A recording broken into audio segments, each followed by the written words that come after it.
सबसे सुंदर आभूषण माँ का कौन सा होता है? उसके मांग का सिंदूर। नाक में नथनी ना पहनी हो, कान में कुंडल ना पहने हो, हाथों में चूड़ा ना पहना हो, पैरों में पाजेब, केवल सिंदूर लगा हो, उसी से ही पता चल जाता है कि सौभाग्यवती नारी है। तो भूषणों में भी सबसे श्रेष्ठ आभूषण भारत मां का भागवत जी। गा गम्यता विक्रमतस्तु विष्णु, जहां पर ठाकुर जी के पराक्रम को गाया गया है, ठाकुर जी के सुंदर सुंदर यश और उनके स्वभाव का वर्णन किया गया है। वह वासुदेवस्य कृत प्रकाश, जहां पर वासुदेव श्री कृष्ण का सुंदर प्रकाश किया गया है। ठाकुर जी के पराक्रम तो और भी जगह बताए गए हैं, पर ठाकुर जी का स्वभाव जहां मूल रूप से बताया गया वो भागवत। प्रभाव और स्वभाव दो बातें होती हैं। प्रभाव तो सबको दिख जाता है, पर स्वभाव कोई कोई जानता है। ठाकुर जी का प्रभाव तो महाभारत में भी है, ठाकुर जी का प्रभाव तो मानस जी में भी है, ठाकुर जी का प्रभाव तो वेदों में भी है, लेकिन ठाकुर जी का स्वभाव भागवत में वर्णन किया गया। तस्तारतः संस्कृति चक्रकूट, जो इस संसार के चक्र से हमको निवृत्त करता वो भागवत। ऐसी भागवत को हम बारंबार प्रणाम करते हैं, वंदन करते हैं। आज तृतीय दिवस कथा का है और कल चतुर्थ दिवस है कथा का। कल बंधुओं मिलने का भी क्रम हमने रखा है। कई लोग आज भी आए थे, और भी दिन हम रोज तो नहीं मिल पा रहे हैं, पर हम कल मिलेंगे 2 से 3 दोपहर का समय है। थोड़ी गर्मी तो रहेगी, लेकिन हम भी तो तपेंगे, आपके साथ आ जाना। तो वही लोग आइएगा जिनको लाल जी के दर्शन की इच्छा है, बाकी तो सब कथा में हमसे मिल ही रहे हैं। और कल बड़े धूमधाम से ठाकुर जी का मंगल जन्मोत्सव कथा में मनाया जाएगा। सब लोग पीले वस्त्र पहन के आना, पीला पीला चंदन लगा के आना। और कल गंगा सप्तमी भी है, कल ही है। कल आपके जबलपुर में गंगा जी भी आएंगी दर्शन करने के लिए, माँ नर्मदा जी का। तो कल नर्मदा स्नान करके ही आना सब लोग। वैसे तो आप लोगों के नल में भी नर्मदा जी का ही पानी आता है। तो हमसे कोई बोला आज, महाराज जी 2 दिन हो गए, कब चलोगे नर्मदा? मैंने कि रोज नहा तो रहे, नर्मदा जी तो हैं, नर्मदा जी खुद ही आ रही है घर पे कि लो नहा लो हमसे। लेकिन कल हम भी जाएंगे, कहाँ जाएंगे ये नहीं बताएंगे, पर जाएंगे। कल भी हम भी स्नान करके आएंगे नर्मदा जी में। ऐसी नर्मदा, आपको पता है श्री आपका जो जबलपुर है ना, ज्यादा देखो अभिमान मत करना मेरी बात सुन के, फूल मत जाना, लेकिन ये भी सौभाग्य है कि आपका जन्म मध्य प्रदेश के जबलपुर में है।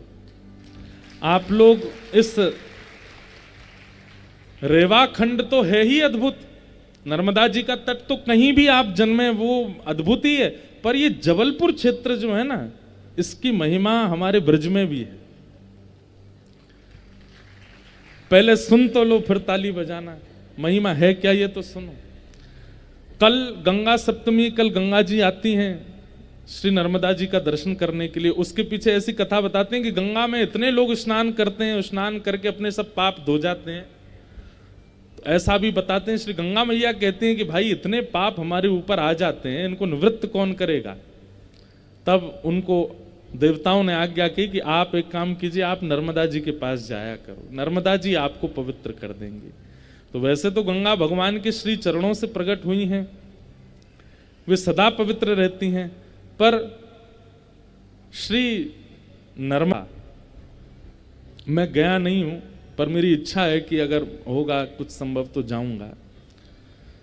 तो गढ़ाई नाम है ना, वहां पर एक परम हमारे वृंदावन के रसिक हुए श्री सेवक जी महाराज, जिनका पूर्व आश्रम का नाम दामोदर दास था और उनके मित्र का नाम श्री चतुर्भुज दास था। तो दामोदर दास जी और चतुर्भुज दास जी दोनों मित्र थे और इनके अंदर भक्ति तो थी, पर इनको माहौल नहीं मिला था भक्ति का। तो एक बार हमारे वृंदावन के श्री नवल दास जी कहीं यात्रा पर थे, तो यात्रा में बीच में जबलपुर हुआ, तो गढ़ा गांव में रात में कहीं वृक्ष के नीचे वो बैठ करके कुछ संतों की टोली वृंदावन की रस चर्चा कर रहे थे। वृंदावन की रस चर्चा मतलब प्रिया प्रियतम के युगल विहार की चर्चा कर रहे थे।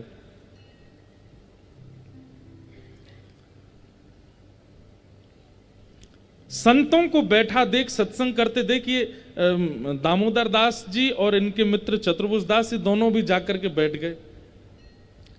जैसे ही इन्होंने वहां कथा में प्रिया प्रियतम के युगल विहार का चिंतन सुना, तो मानो जैसे अनेक दिन के प्यासे को जल मिल गया हो। इनके चित्त में भावना तो बचपन से ही थी, परंतु ज्ञानवर्धक सत्संग सुने, वैराग्यवर्धक सत्संग सुने, इनका मन अभी तक संतुष्ट नहीं हुआ था, क्योंकि ये तो प्रेम सत्संग के उपासी थे।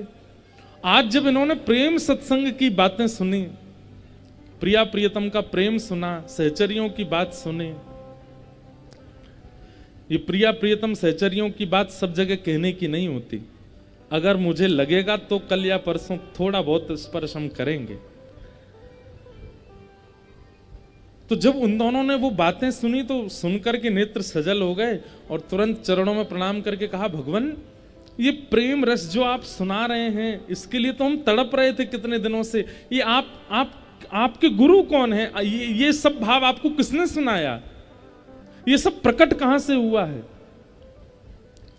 तब उन्होंने बताया, बोले वृंदावन में श्री राधा वल्लभ लाल जी को विराजमान करने वाले श्री हितरवंश महाप्रभु हैं, उन्हीं की कृपा प्रसाद है ये। तुरंत दामोदर दास जी ने और चतुर्भुज दास जी ने मन में विचार किया कि हम वृंदावन जाएंगे और श्री हितरवंश महाप्रभु से दीक्षा लेंगे, हम वहीं रहेंगे। दोनों विचार कर रहे थे और बड़े प्रसन्न थे। अब तो हरिवंश महाप्रभु हमारे गुरु हैं, हम उन्हीं से दीक्षा लेंगे, इतने प्रसन्न दोनों मित्र। लेकिन आप दोनों जैसे ही वृंदावन जाने के लिए तैयार हुए, तभी कुछ संतों की टोली वृंदावन से आ रही थी और आपने उनके चरणों में निवेदन करके कहा, हम लोग वृंदावन जा रहे हैं, कृपा कर हमें वहां का थोड़ा रूपरेखा बता दें और ये बता दें हरिवंश महाप्रभु कहाँ मिलेंगे।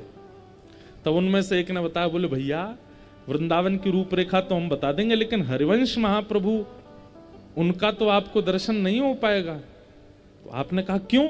बोले वो तो भगवत धाम चले गए, अभी 2 दिन पहले ही लीला में प्रवेश कर गए। ये खबर सुनते ही कि हम जिनको गुरु मान चुके, हम जिनसे मिलने के लिए तैयार वृंदावन जा रहे थे, भगवत अपनी लीला में प्रवेश कर गए। तो ये सुनकर के दामोदर दास जी तो वहीं बैठ गए और महाराज प्राण हरिवंश, जीवन हरिवंश रोने लगे, बिलखने लगे, इतनी पीड़ा में आ गए कि व्याकुल हृदय कुछ कर नहीं पा रहे थे। लेकिन चतुर्भुज दास जी को इतना विरह हुआ कि वो रुके ही नहीं, सीधे वृंदावन गए और वृंदावन जाकर के हितरवंश महाप्रभु के प्रथम पुत्र श्री वनचंद्र जी से उन्होंने दीक्षा ले ली। पिता की आत्मा ही पुत्र के रूप में होती है। लौट करके जब आप आए तो आपने आकर के यहां दामोदर दास जी से कहा कि भाई तुम भी वृंदावन चलो, महाप्रभु हितरवंश जी तो नहीं है लेकिन उनके पुत्र वंचन जी हैं, मैंने उनसे दीक्षा ले ली, तुम भी उनसे ले लेना। तो दामोदर दास जी यहां गड़ा में बैठे बैठे बोले, दीक्षा तो मैं उन्हीं से ही लूंगा, नहीं तो प्राण त्याग दूंगा अपने। और मैं संकल्प लेकर के बैठा हूं और किसी को जीवन में गुरु रूप में देखूंगा नहीं। मैं वंचन जी की बहुत प्रणाम करूं, निष्ठा, वो मेरे गुरु के पुत्र हैं, लेकिन फिर भी मेरे गुरु तो मेरे गुरु हरिवंश महाप्रभु ही हैं। और महाराज बैठ गए एक वृक्ष के नीचे, अभी तक कभी दर्शन भी नहीं किया था। आप सोचिए, केवल एक बार किसी और से सत्संग में महाप्रभु जी की बातें सुनी हैं, उससे इतना प्रगाढ़ विश्वास हो गया कि मेरे गुरु वही हैं। और यहीं जबलपुर की धरती गड़ा में बैठे बैठे वे चिंतन करते रहते थे, प्राण हरिवंश, जीवन हरिवंश, हरिवंश हरिवंश हरिवंश कहकर के पुकारते रहते थे। उनका पुकार, उनका भाव, उनकी इच्छा इतनी प्रबल थी, इतनी श्रेष्ठ हुई। 3 दिन तक अन्न जल बिना ग्रहण किए जब महाप्रभु जी को पुकारा, तभी उनको सुंदर सुगंधी आने लगी और नेत्र खोल करके देखा तो क्या पाया, सामने श्री यमुना जी बह रही हैं, सुंदर सघन कुंज आपस में लिपट रहे हैं, यहाँ पर मदन टेर है, यहाँ पर निधिवन राज है, वहाँ बिहारी जी का मंदिर है, यहाँ राधा वल्लभ जी का मंदिर है, राधा रमण जी विराज रहे हैं। रसिक संत जन भ्रमण करते हुए श्री राधा कहते कहते भ्रमण कर रहे हैं। आप आश्चर्यचकित हो गए दामोदर दास जी, और आपने जाकर के किसी से पूछा, भैया ये हमारा गांव गड़ा तो नहीं है, ये जबलपुर तो नहीं है? बोले भैया कौन कहता है ये जबलपुर है गड़ा, ये तो श्रीधाम वृंदावन है, आप साक्षात वृंदावन में विराज रहे हो, ये वृंदावन है। और तभी एक सघन कुंज में से अद्भुत तेज गौर है मुखमंडल पर, श्री हितवंश महाप्रभु जो कि लीला में प्रवेश कर चुके थे, लेकिन उनकी निष्ठा से इसी गड़ा ग्राम में, इसी जबलपुर की भूमि पर पुनः प्रकट हुए और प्रकट होकर के नाम दीक्षा प्रदान की। ये 2-3 ऐसे किस्से हमने सुने हैं, 2-3 वार्ताएं ऐसी सुनी है जहां पर गुरुदेव नहीं है शरीर से, लेकिन फिर भी उन्होंने आकर के दीक्षा प्रदान की। और उस श्रेष्ठता का सौभाग्य जबलपुर को प्राप्त हुआ कि यहाँ यमुना जी भी आई थी, सघन कुंज भी आए थे, बिहारी जी, राधा रमण जी, राधा वल्लभ जी सब आए थे, और श्री हितवंश महाप्रभु जी ने आकर के श्री दामोदर दास जी को नाम दीक्षा प्रदान की, श्री राधा नाम सुनाया, और उसके बाद उनका नाम हरिवंश परंपरा में सेवक जी महाराज करके हुआ। उन्होंने एक सेवक वाणी करके भी लिखी, उनके लिए महाप्रभु जी स्वयं प्रकट हुए। तो जबलपुर में गंगा जी आती हैं, ये तो एक बात है, लेकिन आपके इस जबलपुर में हमारा वृंदावन भी आ चुका है, यमुना जी भी आ चुकी हैं, पूरा ब्रजमंडल भी आ चुका है। तो इसलिए जबलपुर श्रेष्ठ है, ये सौभाग्यशाली हैं यहाँ जन्मे लोग। और सेवक जी महाराज, वो उनका शायद पता नहीं स्थान है कि नहीं गड़ा में, वहां विराजे है स्थान।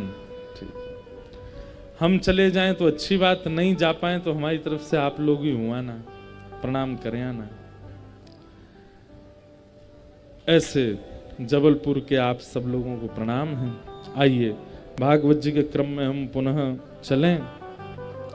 88,000 सौनकादि ऋषि बैठे हैं और श्री सूत जी महाराज उनके प्रश्नों का उत्तर देते हुए अब आगे का क्रम सुना रहे हैं, और वही क्रम सुनाते हुए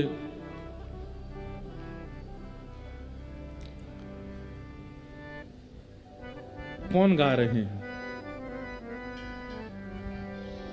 अच्छा, कौन से हैं? यही कोई गा रहा है क्या? तो बाहर से आ रही है आवाज? अच्छा अच्छा, ठीक, तो वो तो कोई देख नहीं। कि धर्म स्वनिष्ठितः पुंसाम विश्वक्सेन कथा सूय नोत्पादे दधिरतिम श्रम एव हि केवलम। इतनी पते की बात है, इतनी ऊंची बात है। कोई कार्य करता हूं तो वो जाकर के बाहर जहां से भी ईश्वर आ रहा है उनको बोल दें। इतने सारे कार्यकर्ता मत उठो, एक ही उठो, और जहां से भी ईश्वर आ रहा है उनको बोल दो थोड़ा या तो आवाज कम कर लें। और कथा के बीच में अभी ऐसे नहीं काम है। धर्मस्वनिष्ठितः पुंसाम विश्वक्सेन कथासु यह नोत्पादये दधिरतिम श्रम एव हि केवलम।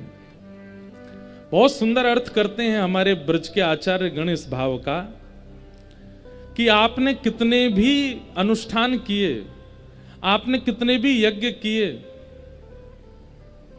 आपने कितने भी व्रत किए, लेकिन वो सब ठाकुर जी ने स्वीकार किए, इसका क्या प्रमाण है? आपके द्वारा किए गए व्रत, यज्ञ, हवन, होम, अभिषेक आदि जो भी नियम हैं वो सब ठाकुर जी ने स्वीकार किए। इसका केवल एक प्रमाण है, क्या? विश्वक्सेन कथा सुयः, ठाकुर जी की कथा में रति होना। मान लीजिए आप कथा में आकर के बैठते हैं और कथा में बैठ करके आपकी बड़ी रुचि बनती है, बहुत आनंद आता है, बहुत सुख मिलता है और मन होता है बस ये चलता रहे, ये प्रवाह रुके ना, इस प्रवाह में कोई विघ्न ना आवे।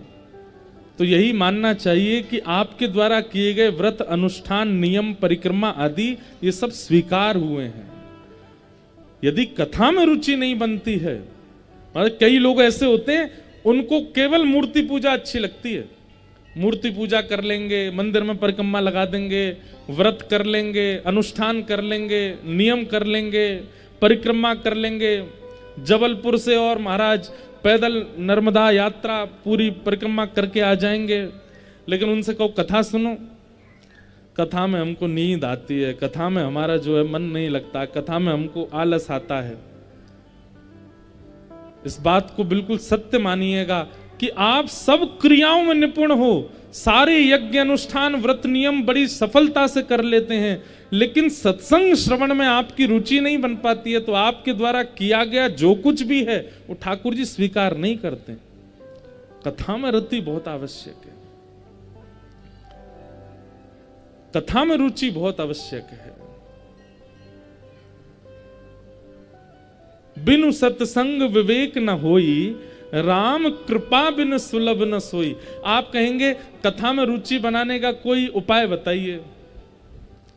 राम कृपा बिन सुलभ न सोई, ठाकुर जी की कृपा होगी तो ही रुचि बन पाएगी, चाहे कितने अच्छे वक्ता आ जाएं, कितने बढ़िया वक्ता आ जाएं, रुचि बन नहीं पाएगी।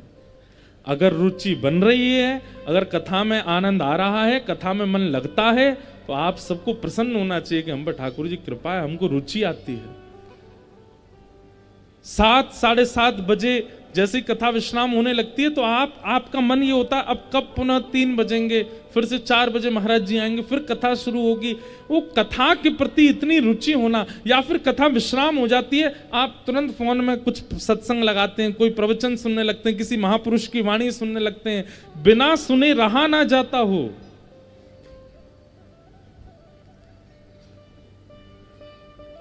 सत्संग में ऐसी रुचि हो तो समझ जाना आपके द्वारा किए गए नियम, क्रम, अनुष्ठान, व्रत वो सब स्वीकार हैं।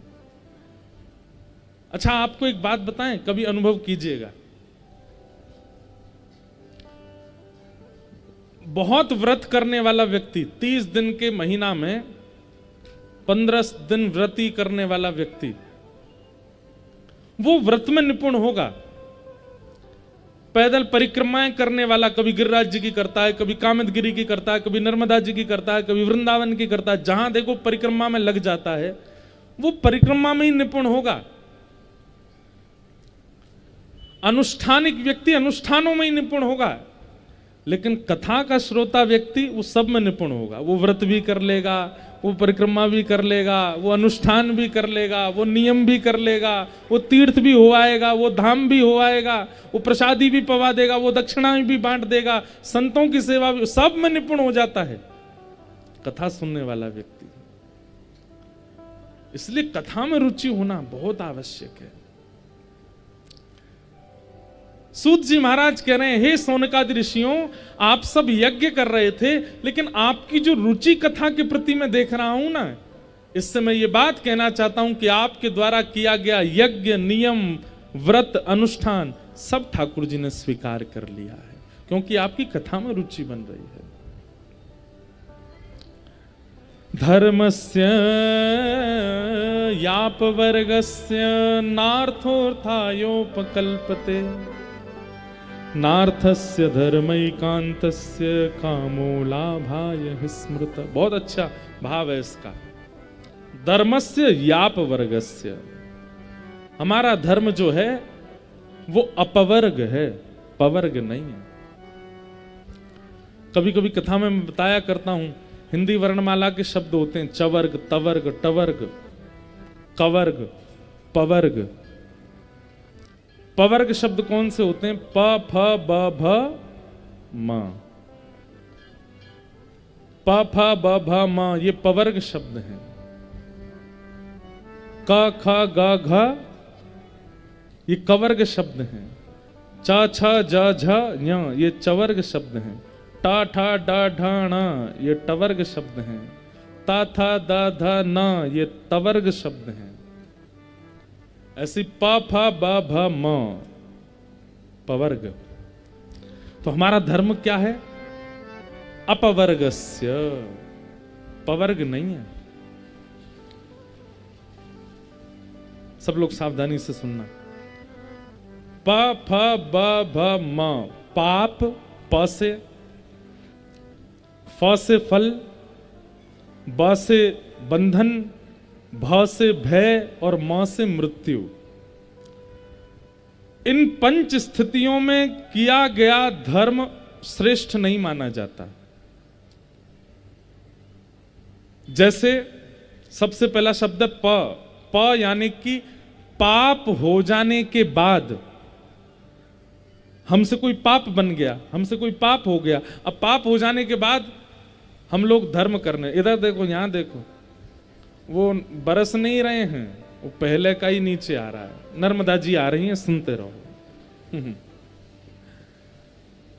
वाह भैया, ले दो चार तो नवा दिए उनने। बहुत सावधानी से सुनो।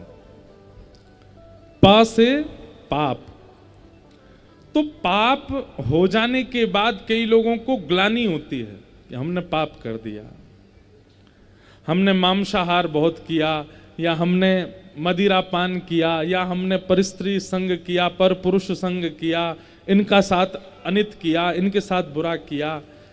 और उस ग्लानि में लोग क्या करते हैं? फिर धर्म करने लग जाते हैं। हमसे पाप हो गया, पाप के प्रायश्चित के रूप में धर्म करने लग जाते हैं। आपके प्रायश्चित के फल में आपका पाप खत्म तो हो जाएगा, धुल तो जाएगा, लेकिन वो श्रेष्ठ धर्म नहीं माना जाएगा।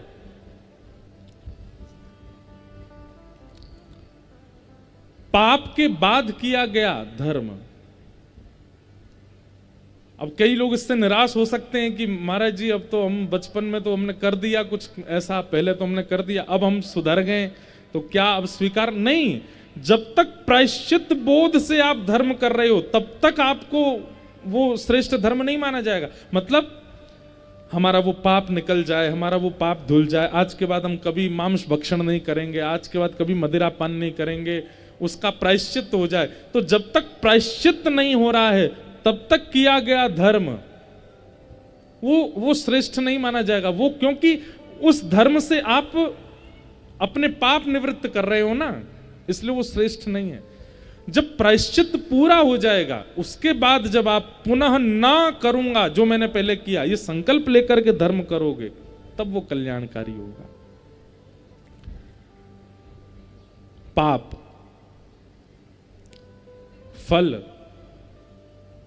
प, फ, दूसरा शब्द फ है, फ से बना फल, तो फल की कामना से किया गया धर्म। सुख संपत्ति घर आवे, कष्ट मिटे तन का, ओम जय जगदीश हरे। हमारे घर में सुख आ जाए, संपत्ति आ जाए, हमारे घर में ये आ जाए, हमारे घर में वो आ जाए, हमारा ऐसा काम चल जाए, हमारे ऐसे वो बन जाए। हमारे पास लोग आते हैं तो अब तो कथाएं सुन सुन करके सब समझ गए कि स्वभाव व्यवहार कैसा है। पहले जब नहीं जानते थे तो ऐसा कुछ मंत्र बताइए हमारा ये काम हो जाए, ऐसा कोई मंत्र बता दीजिए हमारी ये चीज हो जाए, ऐसा कोई उपाय बता दीजिए इससे ये हो जाए। उपाय अगर बताने लग जाए ना, मंत्र बताने लग जाए, तो इतनी भीड़ हो जाएगी कि संभाले नहीं संभलेगी। क्यों? बोले हमारे पाप, हमारे कष्ट दूर करवाएंगे हमारे सबरे।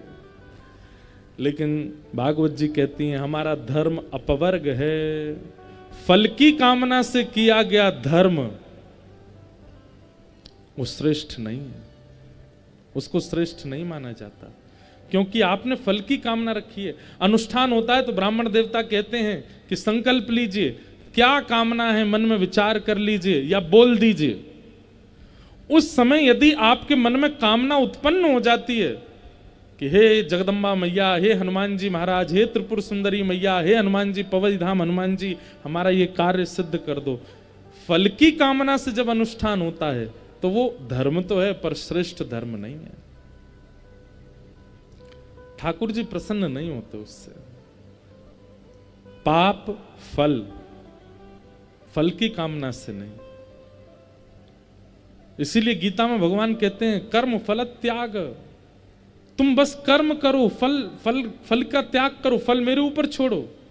तुम्हारा अधिकार केवल कर्म पर है, कर्मण्येवाधिकारस्ते मा फलेषु कदाचन। लेकिन हम लोग क्या करते हैं, हम फल पहले सोचते हैं, कर्म बाद में करते हैं। जैसे एक बहुत प्रसिद्ध कथा हम सुनते थे, सुनाएं आपको। एक व्यक्ति था, अपने घर को चलाने के लिए उसने काम ढूंढा, तो उसको एक तेल व्यापारी ने अपने यहाँ तेल की सामग्री इधर से उधर ले जाने के लिए तेल वाहक के रूप में उसको नौकरी पर रखा। पहला दिन है काम का, मटका में तेल एक गांव से दूसरे गांव ले जाना है। उसको 20 रुपया मिलना था। तो रस्ते भर सोचता हुआ जा रहा है, तेल रख करके सिर पर, अब मैं ये तेल लेकर के जा रहा हूं, इसको 20 रुपए का बेचूंगा, शाम होने से पहले 2 चक्कर और लगा दूंगा, 60 रुपए कमाई हो जाएगी। कल 1 चक्कर और ज्यादा लगाऊंगा, 4 चक्कर लगा दूंगा, तो कल 80 रुपए की कमाई हो जाएगी। ऐसे एक दिन फिर और जल्दी जल्दी 5-6 चक्कर लगा दिया करूंगा। ऐसे धीरे धीरे धीरे धीरे महीने में मेरी इतनी कमाई हो जाएगी, साल में मेरी इतनी कमाई हो जाएगी। अभी पहला दिन ही है, तेल लेकर के जा रहा है और मन में सोचता जा रहा है, साल भर में मेरी कमाई हो जाएगी इतनी कि मैं खुद की तेल की फर्म खोल लूंगा। और फिर जब मेरी तेल का व्यापार शुरू होगा, फिर मेरे यहाँ मेरे जैसे ही लोग कार्य करता होंगे, उनको मैं दिया करूंगा वेतन, उनसे मुझे इतना मुनाफा हुआ करेगा। फिर उसके बाद मैं और बड़ा व्यापार कर लूंगा। जब मैं बड़ा व्यापारी बन जाऊंगा तो फिर एक दूसरा बड़ा व्यापारी अपनी बेटी से मेरा ब्याह कर देगा, मेरा ब्याह हो जाएगा, बड़ी सुंदर मेरी पत्नी होगी। फिर उसके बाद मेरे 4 बच्चे होंगे, 2 बेटा 2 बेटी। बेटा सबसे छोटा होगा, बच्चों को इस विद्यालय में पढ़ाऊंगा, उनके ऐसे कपड़े हुआ करेंगे, एक बढ़िया बैलगाड़ी खरीद लूंगा, उसमें बैठ करके हम घूमने जाया करेंगे। एक दिन मैं कुछ कार्य कर रहा हूंगा, छोटा वाला बड़ा ऊधमी होगा, वो मेरी गोद में आकर के कभी मेरी कलम खींचेगा, कभी पन्ना फाड़ेगा, कभी हाथ पकड़ेगा। मुझे बड़ा गुस्सा आया करेगा उस पर, और मैं उस बालक को ले जा करके उसकी मां की गोद में जाकर के पटक दूंगा। और जैसे पटक दूंगा, इतना आवेश में आया कि जो एक घड़ा लेके जा रहा था वही फेंक दिया। जैसे ही वो घड़ा फेंका, उसकी आंख खुली, जितने सपने थे सब मिल गए धूल में। ऐसे ही हम लोग हैं, कर्म बाद में करते हैं, फल पहले सोच लेते हैं कि ये प्राप्त होगा। फल का विचार मत कीजिए, आप बस कीजिए, उद्देश्य अपना उचित रखिए। बस फल जो आप विचार कर लेते हैं वो आपके लिए कहीं ना कहीं रुकावट बन जाता है। तो पाप फल, प फ ब से बना बंधन। बंधन युक्त, बंधन मुक्त होने के लिए जब धर्म का आश्रय लेते हैं, वह भी श्रेष्ठ धर्म नहीं माना जाता। हनुमान जी के पास केवल इसलिए आ रहे हैं कि हम जिसको चाहते हैं वो हमें मिल जाए, या हम जिससे दूर होना चाहते हैं वो चला जाए, ये भी तो एक स्वार्थ है। बंधन युक्त, बंधन मुक्त होने के लिए धर्म का आश्रय नहीं। प फ ब और फिर आया भ। भ यानी कि भय से किया गया भजन, भयभीत होकर के किया गया भजन, भयभीत होकर के किया गया अनुष्ठान, वह भी उचित नहीं माना जाता। और अंतिम शब्द है म, यानी कि मृत्यु। जीवन तो निकाल दिया, लेकिन जब मृत्यु समीप आई तो भजन करने लग गए। युवावस्था निकाल दी, बाल्यावस्था निकाल दी, पूरा जीवन निकाल दिया। जब सारी इंद्रियां बिल्कुल योग्य थीं तब तो भजन किया नहीं, और जब इंद्रियां बिल्कुल शिथिल हो गईं, गोलगप्पा खा नहीं पाते, जहां चाहे जा नहीं पाते, जैसे चाहे पहन नहीं पाते, कर नहीं पाते, तब धर्म का आश्रय लेते हैं मृत्यु के समय पर। वह भी उचित नहीं है। धर्मस्य याप वर्गस्य, इन 5 स्थानों के अलावा किया गया धर्म वो श्रेष्ठ माना जाता है। हे सौनकादि ऋषियों, आप सबके चित्त के जो प्रश्न हैं, आप सबका जो भाव है, वो अपवर्ग धर्म को भजने वाला है। आप लोगों ने कोई पाप नहीं किया, आप लोगों को फल की कामना नहीं है, आप लोगों को कोई भय नहीं है, आप लोगों की मृत्यु समीप नहीं है, लेकिन फिर भी कलिकाल के जीवों के कल्याण के लिए आप लोग मेरे सामने बैठे हैं, मुझसे प्रश्न कर रहे हैं, इसलिए आप मूल धर्म का पालन कर रहे हैं, ये उचित है। इस प्रकार श्री सूत जी महाराज अनेक भावों बताते हैं, भगवान के अनेक अवतारों का वर्णन करते हैं। अवतारों का वर्णन करने के पश्चात श्रीमद् भागवत की रचना का क्रम सुनाते हैं। श्रीमद् भागवत की रचना का क्रम सुनाते हैं कि इदं भागवतम नाम पुराणम ब्रह्म संहितम उत्तम श्लोक चरितम चकार भगवान ऋषि। भागवत की रचना कैसे हुई? इदम भागवतम नाम, इनका नाम भागवत है। और ये क्या है? बोले पुराणम ब्रह्म संहितम, ये ब्रह्म संहिता है,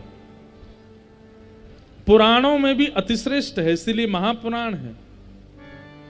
और उत्तम श्लोक चरितम, यहां पर उत्तम श्लोकों के चरित्र बताए गए हैं। उत्तम श्लोक किनको कहते हैं?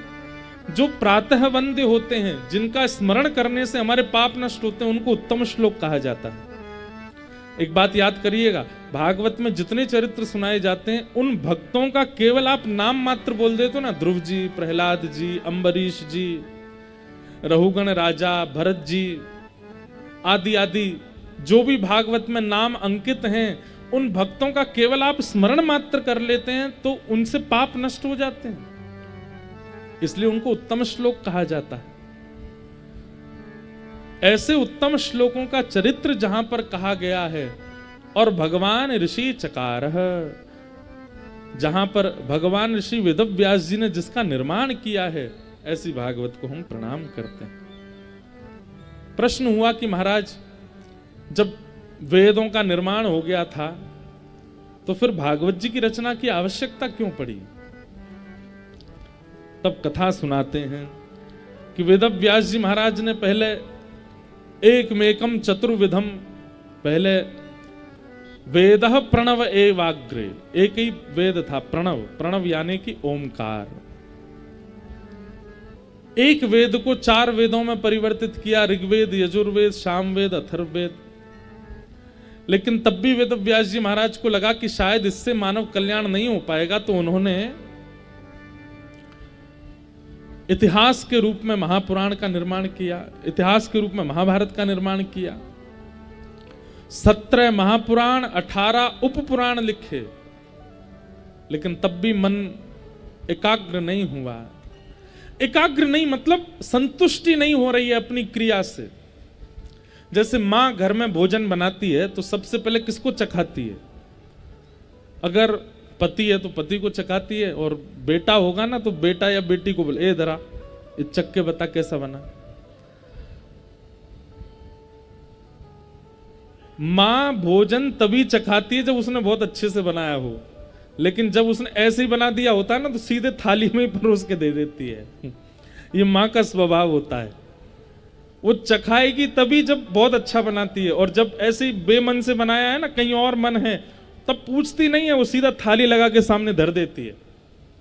और उस समय यदि बालक खाते हुए कहता, माँ आज तो बहुत अच्छा बना, बोले झूठ मत बोल, मुझे पता अच्छे से, मैंने आज बनाया ही नहीं, मैं तो ऐसी नमक हल्दी डाल के बना दिया है। झूठ क्यों बोलता है?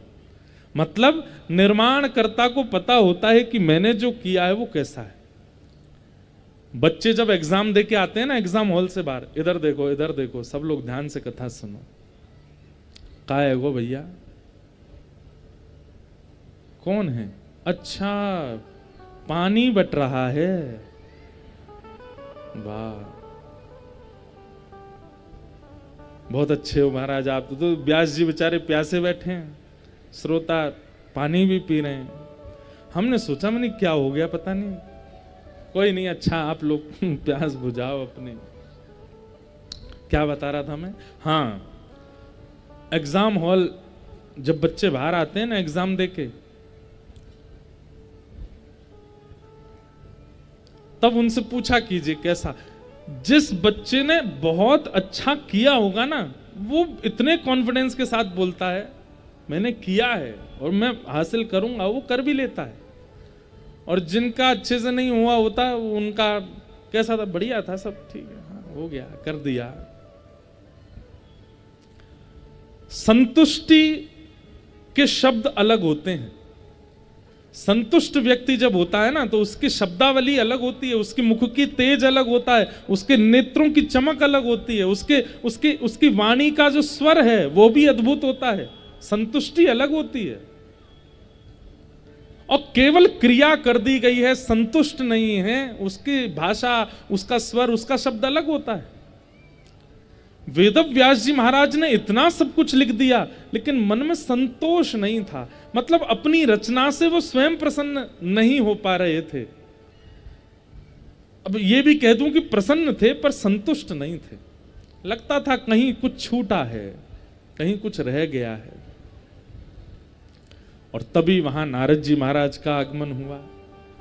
नारद जी महाराज ने आकर के वेदव्यास जी से कहा, व्यास जी, वो लोग जो यहां बैठे हैं कथा में, जिनको अपनी क्रिया से सदैव असंतुष्टि का अनुभव होता है, बहुत ध्यान से सुनना इस चरित्र को।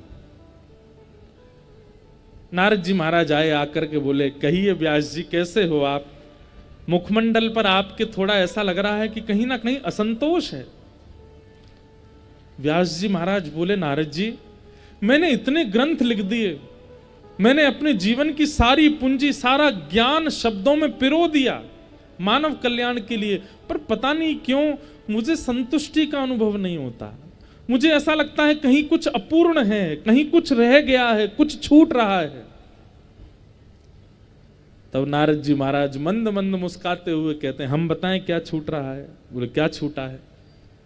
कि भवतानुदित प्रायम यशो भगवतो मलम ये नैवासौ न तुष्येत मन्ये तद्दर्शनम किलम। ये जो राग है ना, ये भगवान का सबसे प्रिय राग है, राग केदार, जिसमें अभी हमने गाया। हमको संगीत आता नहीं है, पर ये सब गुरुजन है हमारे, ये लोग बताते रहते हैं, इसलिए पता है। तो अभी गाया इसलिए मैं आपको बता रहा हूं। आप नर्मदा जी के तट पर रहते हैं, जिनको थोड़ा बहुत भी स्वर का ज्ञान हो ना, संगीत नहीं आता लेकिन स्वर है। जैसे हम हैं, हमको संगीत नहीं आता पर स्वर है। कभी कभी नर्मदा जी के तट पर जाकर के शाम को एकांत में कुछ सुनाया कीजिए, कुछ गाया कीजिए। और अगर कृष्ण भक्ति चित्त में हो तो राग केदार गाया करो। स्वयं नरसिंह मेहता को ठाकुर जी कहते हैं कि जब भी मेरे दर्शन की इच्छा हो ना, राग केदारा गाना। मैं दुनिया के किसी कोने में होऊंगा, एक क्षण के लिए तुम्हारे सामने आ जाऊंगा। मुझे इतना प्रिय है राग केदार।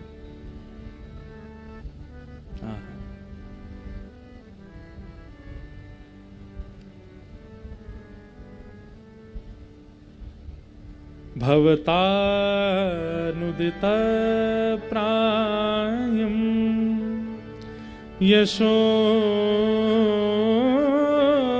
भगवतो मलम ये नैवासौ न तुष्येत मन्येत दर्शनम खिलम।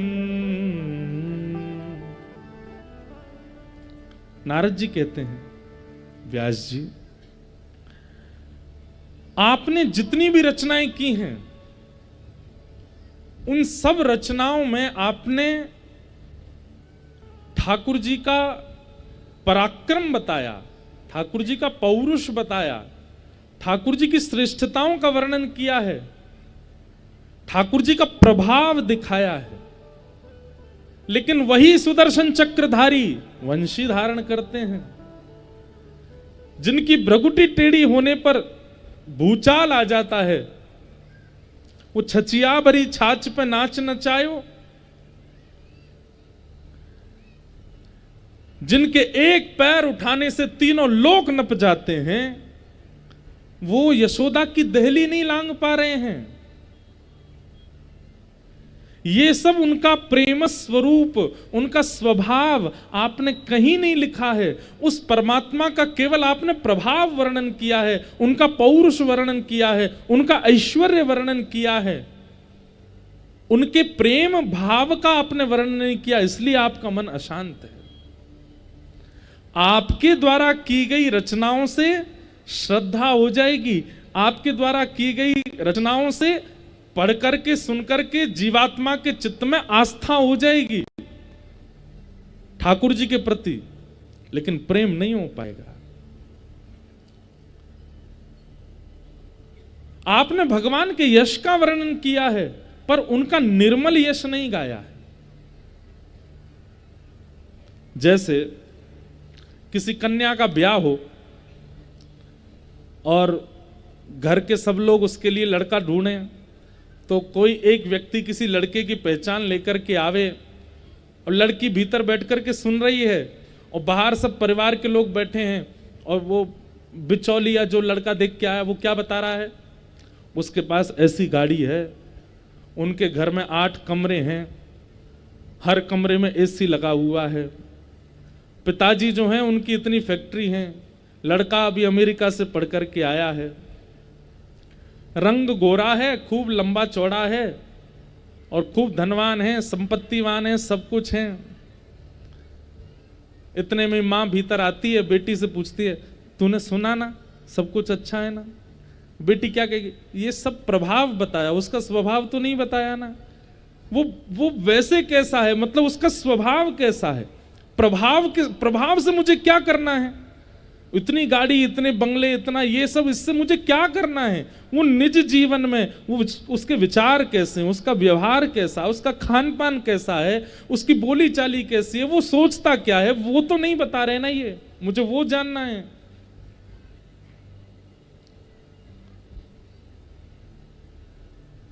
ठीक वैसे ही नारद जी महाराज कह रहे हैं कि व्यास जी आपने ठाकुर जी का प्रभाव विस्तृत कर दिया सब जगह।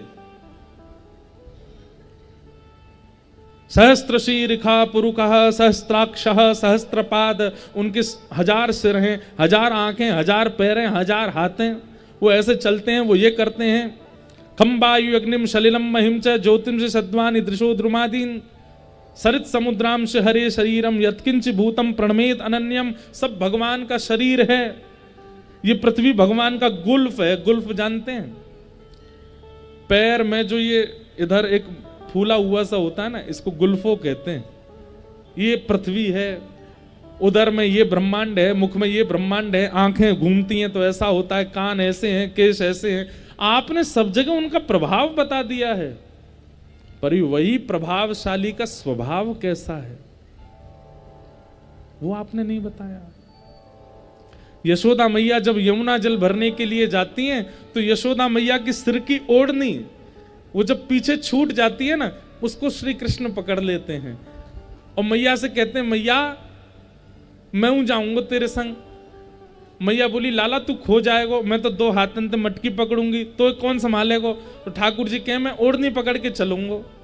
और जब यशोदा मैया जाती हैं तो ओढ़नी को ऐसे दोनों हाथों से पकड़ के कहीं मैं खो ना जाऊं, वो परमात्मा पीछे पीछे चलता है।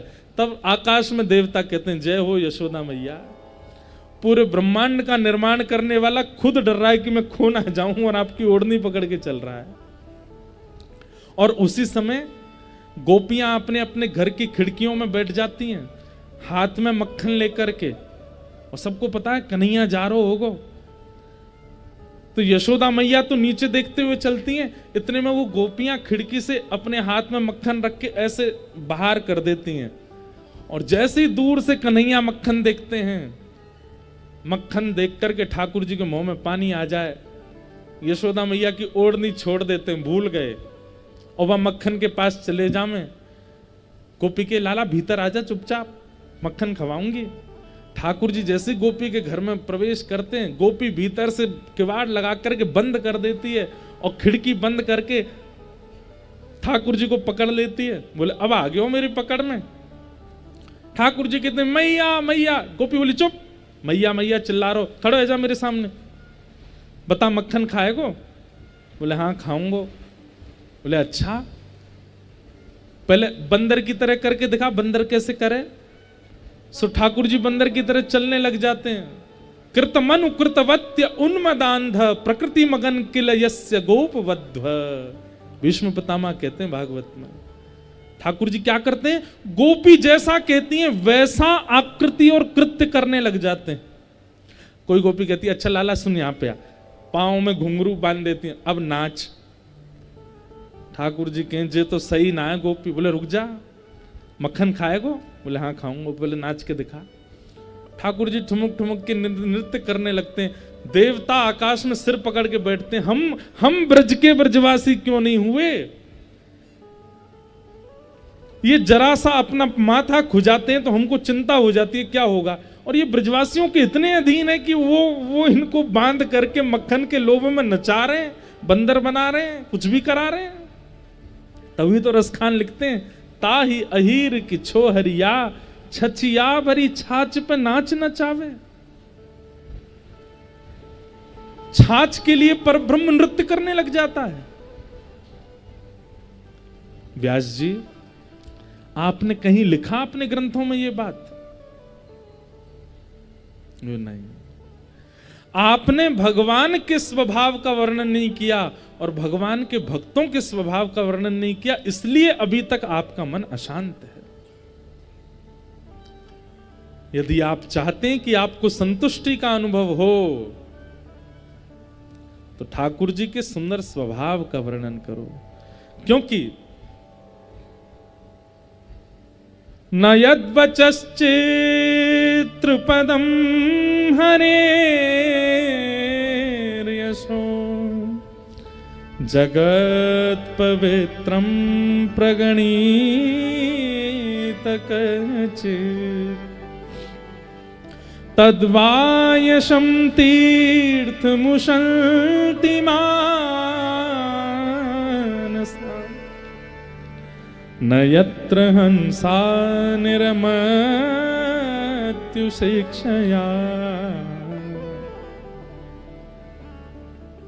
जिस प्रकार जिस कीचड़ में कोय स्नान करते हैं वहां कभी हंस नहीं आया करते।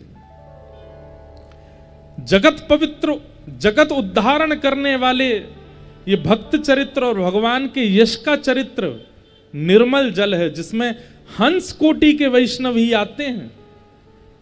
इसलिए कृपा करके उन हंस कोटि के वैष्णवों के लिए आप भगवान के सुंदर यश का गान करो, भगवान के निर्मल यश का गान करो। उनका प्रभाव मत बताओ, दुनिया जानती है वो कैसे हैं, पर अब उनके स्वभाव का वर्णन करो। वही श्री कृष्ण जब वंशीधारी बनते हैं, वही श्री कृष्ण जब त्रिभंग लली बनते हैं, वही श्री कृष्ण जब पाग टेढ़ी सी धारण करते हैं, यशोदा मैया के लाला बनकर के आते हैं, तो कैसे लगते हैं। कृपा कर उनके उस स्वरूप का वर्णन करो।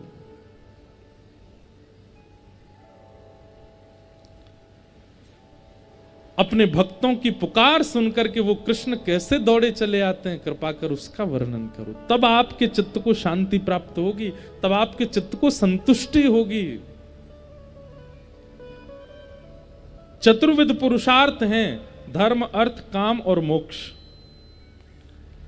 आपने जितने भी ग्रंथ लिखे उनमें इन चारों की प्राप्ति का विधान बताया है, लेकिन पंचम पुरुषार्थ प्रेम, उसकी प्राप्ति का आपने कोई उपाय नहीं बताया। एक बात कहें, बहुत ध्यान से सुनिएगा। धर्म, अर्थ, काम और मोक्ष, हम सबका जीवन इन चारों के पीछे ही दौड़ता रहता है। सबसे पहला धर्म। कोई व्यक्ति जीवन किस लिए जीता है? धर्म क्या कहता है? धर्म कोई अधर्म ना हो जाए, धर्म में बंद करके रहना है, धर्म की क्रिया ही करनी है, अधर्म नहीं होना चाहिए, धर्म धर्म धर्म, वो धर्म में ही रहता है। दूसरे कोटि के व्यक्ति कैसे होते हैं? अर्थ, केवल पैसा, उनको सब जगह केवल पैसा दिखता है। विवाह भी करेंगे तो पैसे के लिए, बच्चे पैदा हुए तो इनका भविष्य भी केवल पैसे के लिए कि ये भी बड़े होकर पैसा ही कमावें। हम जबलपुर जा रहे हैं, वहां पर भी यहाँ जमीन का रेट क्या चल रहा है, यहाँ पे 1-2 प्लॉट खरीद के डाल दो, बेच देंगे, पैसा यहां से भी कमाओ, इससे पैसा उससे पैसा। कथा भी पैसे के लिए ही कराते हैं कई लोग, इससे भी पैसा आएगा बहुत सारा। कई लोगों का जीवन केवल धर्म के लिए होता है, कई लोगों का जीवन केवल अर्थ के लिए होता है, कई लोगों के जीवन का उद्देश्य केवल काम, वासना और कामना, इन दो की पूर्ति में ही रहते हैं वो हमेशा। हर रोज एक नई कामना जन्म लेती है और उस कामना को पूर्ण करने के लिए वो मेहनत करते हैं, परिश्रम करते हैं, सब प्रकार की मेहनत करते हैं। वो कामना पूरी होनी चाहिए, वासना पूरी होनी चाहिए। धर्म, अर्थ, काम। और कई लोगों का जीवन केवल मोक्ष, मोक्ष की प्राप्ति के लिए करते हैं। अरे बाबा तुम्हें समझ आ गई, बताओ, ताली बजा के भग गए। भाई नर्मदा जी के जल का कमाल है। अद्भुत है। धर्म, अर्थ, काम और मोक्ष, ये मोक्ष वाले ही थे। उनका जीवन कुछ नहीं है, केवल मोक्ष कैसे मिले, इसी के लिए ही वो कर्तव्य करते रहते हैं। लेकिन एक 5वां पुरुषार्थ है, उसका नाम क्या है? प्रेम। प्रेमी जो होता है उसको कभी कभी धर्म की चिंता नहीं होती, उसको कभी कभी अर्थ की चिंता नहीं होती, उसको कामनाओं की चिंता नहीं होती, और सबसे बड़ी बात उसको मोक्ष की भी चिंता नहीं होती। और क्षमा कीजिएगा, ये आजकल के जो लड़का लड़कियों वाला प्रेम है उसको इसमें बिल्कुल मत लीजिएगा। स्वच्छंद यथा ब्रज गोपिका नाम, नारद भक्ति सूत्र में श्री नारद जी कहते हैं, वह प्रेम जो ब्रज की गोपियों में है।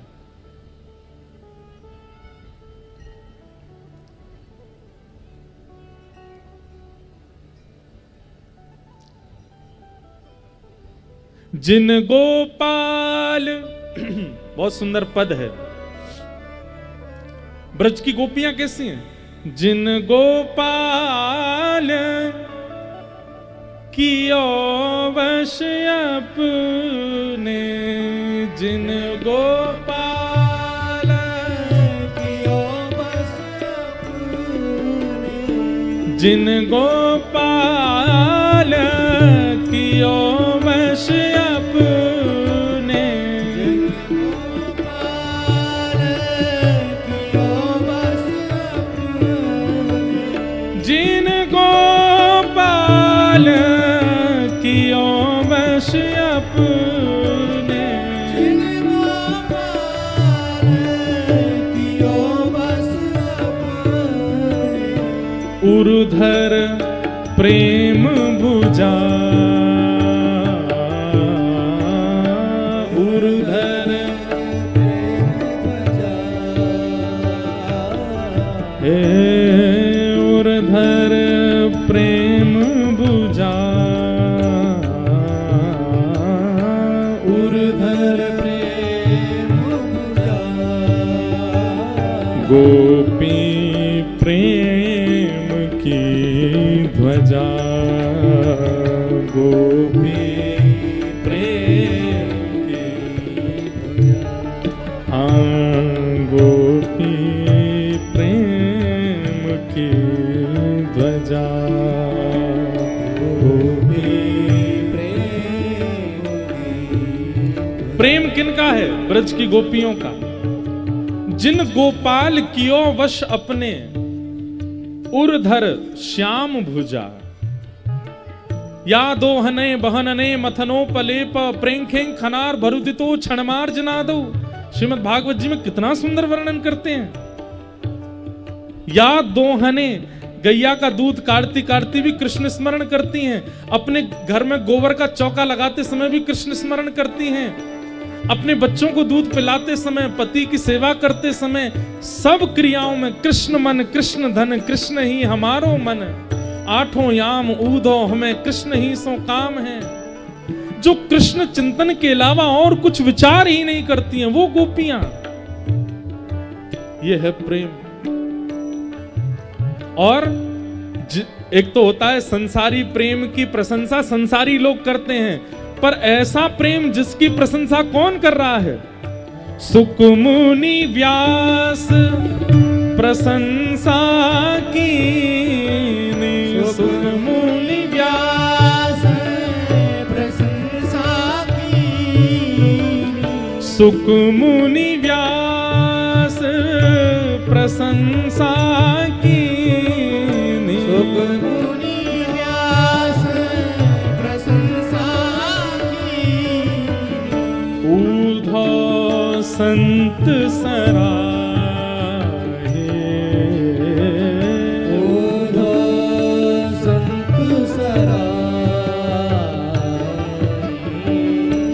भूरि भाग्य गोकुल की वनिता, भूरि भाग्य गोकुल की वनिता, भूरि भाग्य गोकुल की वनिता, भूरि भाग्य गोकुल की वनिता, अति पुनीत भव माहे, अति पुनीत भव माहे, गोपी प्रेम के ध्वजा, गोपी प्रेम की ध्वजा, ओ गोपी प्रेम की ध्वजा, गोपी प्रेम की ध्वजा। परमानंद दास जी कहते हैं, लोग कहते हैं ब्राह्मण होना जरूरी है, वैदिक होना जरूरी है, विद्वान होना जरूरी है, संस्कृतज्ञ होना जरूरी है, संस्कारी होना जरूरी है, ज्ञानी होना जरूरी है। पर दास परमानंद जी, हमारे वृंदावन के परमानंद दास जी कहते हैं,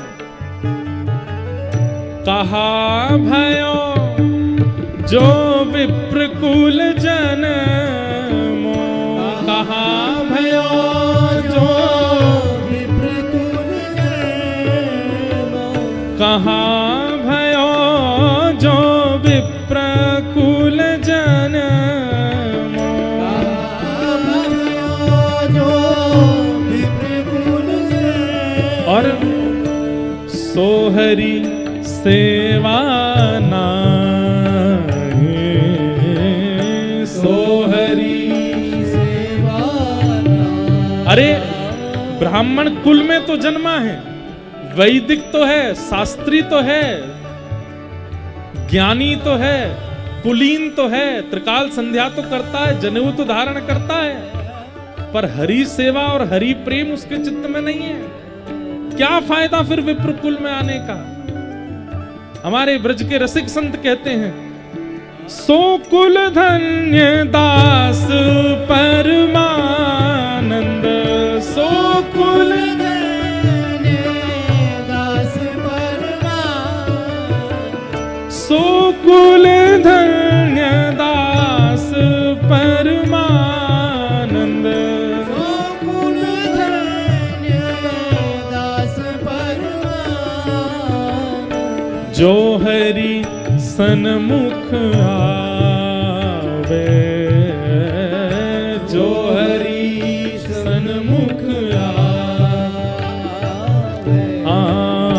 जो हरि सेवा पावे, जो हरि सेवा पावे, गोपी प्रेम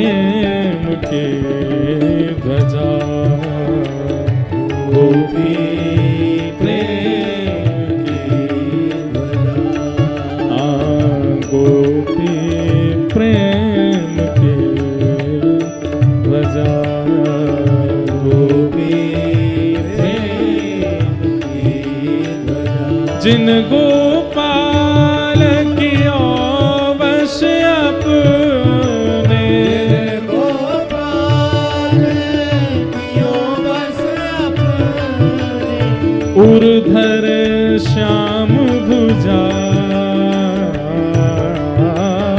उर्धर श्याम भुजा, गोपी प्रेम की ध्वजा, गोपी प्रेम की ध्वजा, गोपी प्रेम की ध्वजा, गोपी प्रेम की ध्वजा। तो प्रेम का अभिप्राय क्या है? संसारी प्रेम नहीं। अब मैं प्रेम पर बोलने लग जाऊं तो फिर पूरा समय उसी में निकल जाएगा। रास पंचाध्याय में गोपियां अपना प्रेम प्रकट करती हैं ठाकुर जी के आगे। मैवं विभोर हति भवान गदितुम नृशंसम संत्यज्य सर्व विषयांस तव पाद मूलम भक्ता भजस्व दुर्वग्रहमात्यजास्मान देवो यथादि पुरुषो भजते मुमुक्षुम।